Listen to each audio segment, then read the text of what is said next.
일단 요즘에 학폭이 되게 시끄러운데 학교폭력 예방법 개정으로 학교폭력 절차가 좀 많이 달라진다 하거든요. 근데 뭐 달라지는 게 몇 가지가 있는 게 뭐 학교폭력 피해자한테 즉시 분리 하는 게 뭐 달라졌고, 그 다음에 긴급 조치 같은 게 생기고요. 그 다음에 신설되는 게 피해 학생한테 가해 학생 분리 요청권이 부여가 된대. 원래 옛날에는 이런 사건들이 있었을 때 그 학교에서 그냥 자체적으로 해줬었거든요. 그게 좀 바뀌었고, 그 다음에 피해 학생 지원 조력이, 나는 이제 나중에 좀 하고 싶은 얘기가 있는데, 나는 사실 가해 학생 조력이 또 필요하다고 생각하거든. 왜냐면은 이 학폭 사건 자체가 학생이 처음으로 당하는 법적 절차거든요. 보통은 자기가 처음이란 말이야. 그래서 나는 아무리 생각해도 가해 학생들한테도 방어권을 행사할 수 있게 하는 그런 제도가 필요한 것 같은데, 지금 이제 피해 쪽으로 조금 더 보호를 먼저 하는 것 같아요. 그래서 지원 조력인도 생기고, 그 다음에 뭐 피해 학생 진술권을 보장해주고 뭐 여러 가지가 있어요. 여러 가지가 있고, 그 다음에 내가 약간 좀 문제 있다고 생각하는 거는 대학 입시의 학폭을 좀 반영하는 건 나는 좀 안 맞다고 보고. 다음에 최근에 이제 나온 얘기 중에 하나가 학교폭력 조사를 교사가 아니고 퇴직한 경찰 공무원들한테 그걸 맡기겠대. 조사 자체를. 그래서 교사들의 학교폭력에 대한 업무 부담을 좀 줄이고, 그 다음에 학교폭력 조사의 전문성도 좀 높이겠다라고 하는데, 일단은 그 경찰이 이거 조사하는 건 어떻게 생각합니까? 나는 아주 발전적인 변화라고 생각한다. 왜? 교사가 하는 건 진짜 아니니까. 왜 교사가 하는 거예요? 그 교사에 대한 불신이 있어. 아, 그 교사가 수사관이 아니잖아.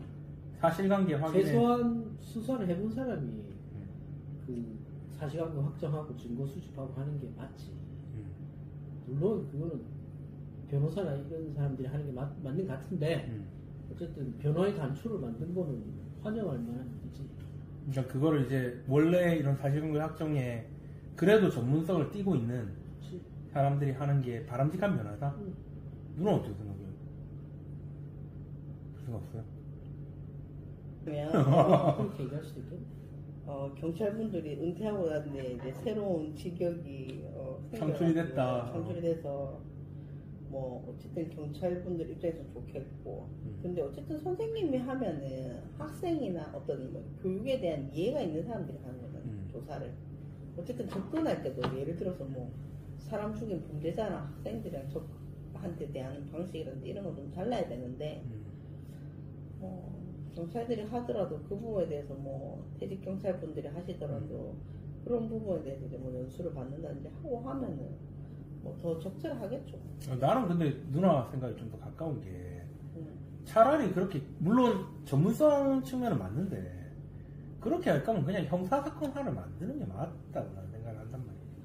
그러니까 뭐 현행 학폭 제도가 좀 문제는 좀 많은데, 문제 많다 이렇게 얘기하고 문제가 좀 분명히 있긴 있는데, 그걸 또 뭔가 이렇게 차라리 아예 잘못한 사람들은 형사사건을 만들면 되죠. 형사사건이 되잖아요.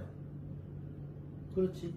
그냥 형사사건으로 하고 소년보호 사건으로 하면 되는 사건을 굳이 학교폭력의 영역으로 만든 이유는 결국 어떻게 보면 교육적인 차원에서 그걸 해결하자는 의미도 있는데, 지금 그냥 아예 준 공권력에 가까운 과거에 경찰을 했었던 분들이 들어온다는 건 저는 조금 학교폭력 취재하고는, 학교폭력 대책위원회의 취재하고 좀 달라지는 것 같아요.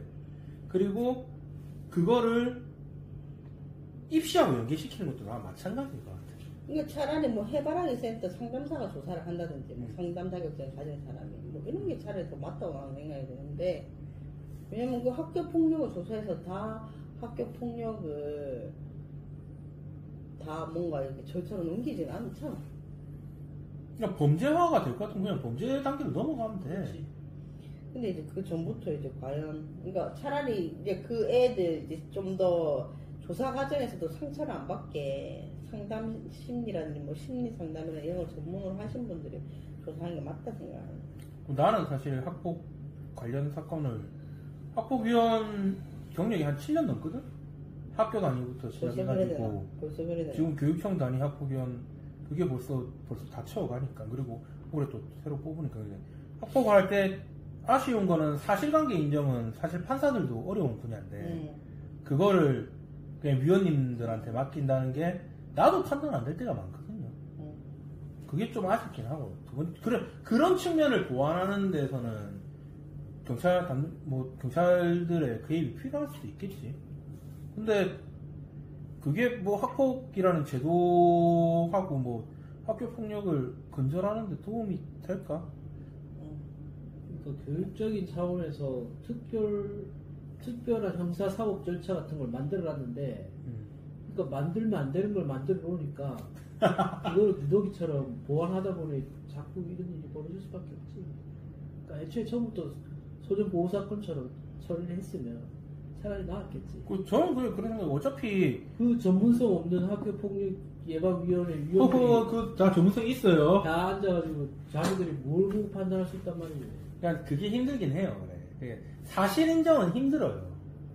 나도 힘들거든. 그래 아침에 가서 얘기 듣고 오후에 그냥 결정이 나버려요. 그게 뭐야? 좀 신중하게 볼 필요가 있지 사실은. 결국 그렇게 되면은 담당 선생님, 그 다음에 담당 장학사님 그분들의 의견이 많이 좌우가 된단 말이에요. 사실 실제 조사가 좀 이루어지기 힘든 측면이 있다고. 그러니까 좀 세게 말하면 이거 완전 법치주의 후퇴된 형태야.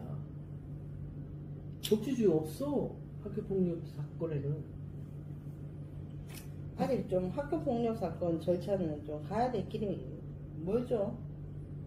나는 그래 생각해요. 그래서 형사건 할 거는 그냥 형사로 만들고 그 다음 형사로 진행을 하고 그 다음에 학교폭력대책위원회를 통해 가지고 뭔가 좀 봉합이 될 수 있고 그런 소프트한 것들을 다루는. 그러니까 학폭위 결정에 대해서 불복한 사건들의 결론이 어떻게 나는지 좀 뭐라노 데이터가 좀 쌓였으면 좋겠어.